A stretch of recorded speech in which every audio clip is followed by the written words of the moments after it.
Nah, banyak orang yang menggunakan ritual untuk mempertajam batin justru. Salah satunya berpuasa, Oh, oke. menyendiri, bermeditasi. Itu tuh tata cara yang dilakukan manusia supaya batinnya tajam. Hmm. Berpuasa, menyendiri, menyepi gitu. Jauh dari keramaian gitu, atau tidak tidur malam gitu, atau zikiran. Nah, itu di samping untuk mengingat Tuhannya, yang kedua biasa niatnya itu untuk supaya batinnya tajam. Oke. Dan itu tidak salah, tidak salah.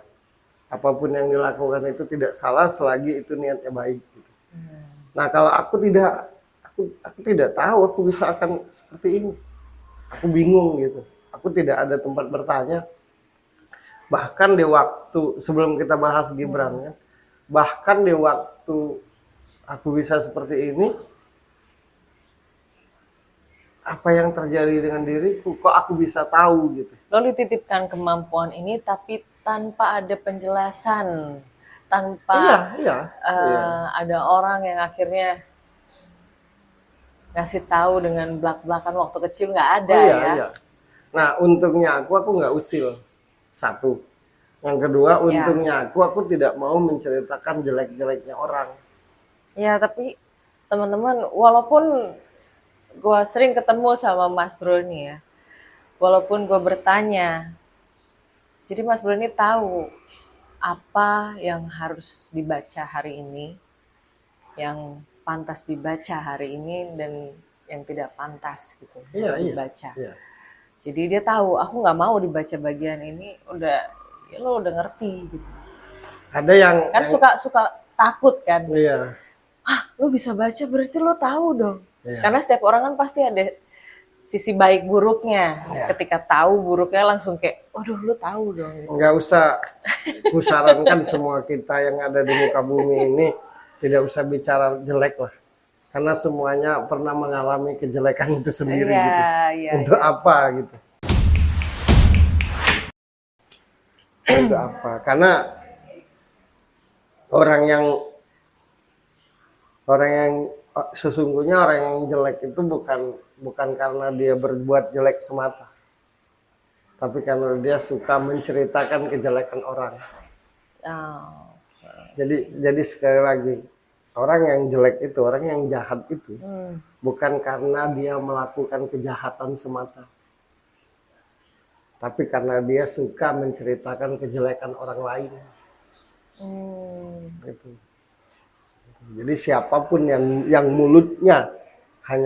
mulutnya digunakan untuk menceritakan kejelekan orang, itulah orang yang jahat yang sebenar-benarnya. Karena gini, ketika melihat orang yang nggak baik, ada dua hal yang bisa kita lakukan. Kalau kita tidak bisa membantunya, berarti diam saja. Diam lebih baik. Lebih Ya. baik. Kalau kita tidak terima dengan apa yang dia lakukan, sebaik-baiknya kita datangi orang itu. Berikan penjelasan.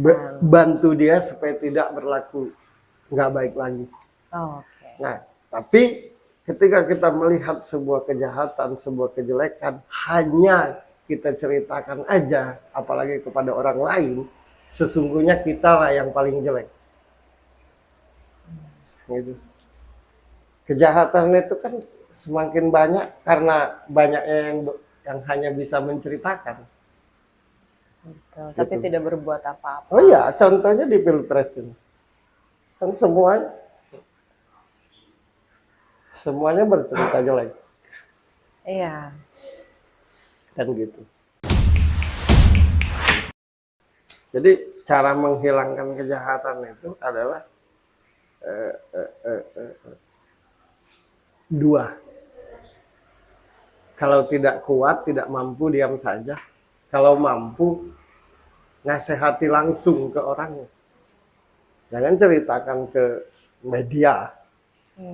Karena yang menceritakan kejelekan orang itu, itulah orang yang paling jelek di muka bumi ini.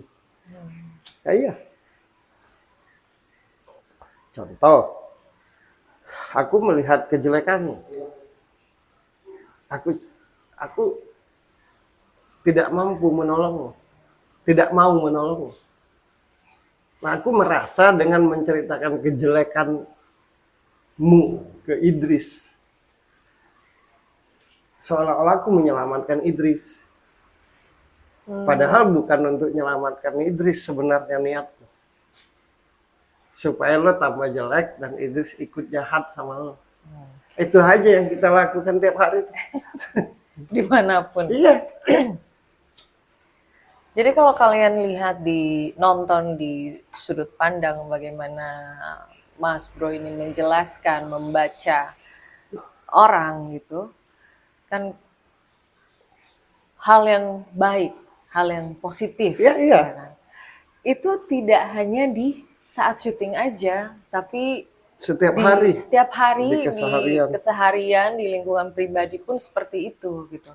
Nggak pernah, ya bukan untuk menjelekkan orang lain kemampuan lo ini, tapi Iya. bagaimana hal yang positif itu bisa dijadikan contoh, karena kalau jelek ngapain juga diomongin. Karena gini, dijadiin contoh. seindah-indahnya bahasa kita, sebaik-baiknya bahasa kita, ketika kita menceritakan aib orang ke orang lain, itu tetap aja kita itu manusia yang jahat. Nah terus gini, pasti ada yang jawab gini, ya kalau kejahatan itu, kejelekan itu dibiarkan bertambah banyak. Ya kalau tidak mau bertambah banyak, yang tegur dong langsung orang yang melakukan kejelekan itu. Datangi bila perlu. Kalau memang tidak sanggup menyaksikan kejahatan, jangan diceritakan. Nah, kita itu menceritakan kejahatan orang secara tidak langsung, mengajak orang lain untuk membenci orang itu. Nah, kalaupun mau menceritakan dengan orang, mestinya gini. Nah, ini bedanya menceritakan keadaan yang sesungguhnya gitu dengan ngejelek-jelekin. Gini. Gimana bedainnya? Menceritakan kondisi sesungguhnya. Menceritakan kondisi sesungguhnya seseorang dengan menjelekkan bedanya. Kalau menceritakan itu otomatis ujung-ujungnya mencari solusi, ngajak teman bagaimana supaya dia tidak melakukan lagi. Tapi kalau menjelekkan itu membuat orang yang diajak cerita itu ikut membenci. Jadi membenci, jadi panas, jadi emosi. Nah, itu berarti menjelekkan. Tapi kalau menceritakan tidak membuat orang emosi, tapi malah berpikir gimana ya solusi. Itu menyelamatkan namanya. Nih, aku nggak suka Idris begitu, orangnya begini, hati-hati loh. Nah itu kan mengajak Idris untuk membencimu. Nah kalau begini benar, Idris, Birgi kan lo tahu sendiri begini. Sebenarnya nggak bagus dia begitu, Idris. Lo punya cara nggak supaya dia nggak melakukan itu lagi? Tapi ini jangan diceritakan ke yang lain ya, antar kita aja. Kan gitu. Nah kalau menceritakan keburukan seseorang kepada teman-teman, kepada orang terdekat, nah itu bukan untuk menjelekkan, tapi untuk mencari solusi. Tapi kalau menceritakan aib ke orang lain yang tidak dikenal, nah itu mengajak orang untuk membencinya. Sama aja seperti yang terjadi sekarang. Kan sisi jahat jeleknya aja yang diceritain gitu. Nah lo bisa tahu. Ya bisa tahu lah. Bisa tahu maksud dari setiap omongan orang. Nah itulah mata batin, tidak ada batas gitu. Jadi walau aku tidak melihat orang, bahkan tidak kenal, ya aku tetap tahu itu mata batin, dan itu aku bisa dari lahir. Satu. Yang kedua, segala apa yang aku lihat, aku dengar, aku tuh langsung paham. Nah dari lahir aku bisa begitu. Jadi pemahaman pengetahuan lo Ya, tentang apapun itu nggak dipelajari. dari lahir aku begitu. Dari lahir tuh aku begitu. Eh, Misalkan ada sebuah kejadian, aku tahu itu sebab musababnya dan dari lahir tuh kayak gitu. Ya terserah deh, ada yang mau percaya atau tidak, yang jelas kan begitu pengalamanku.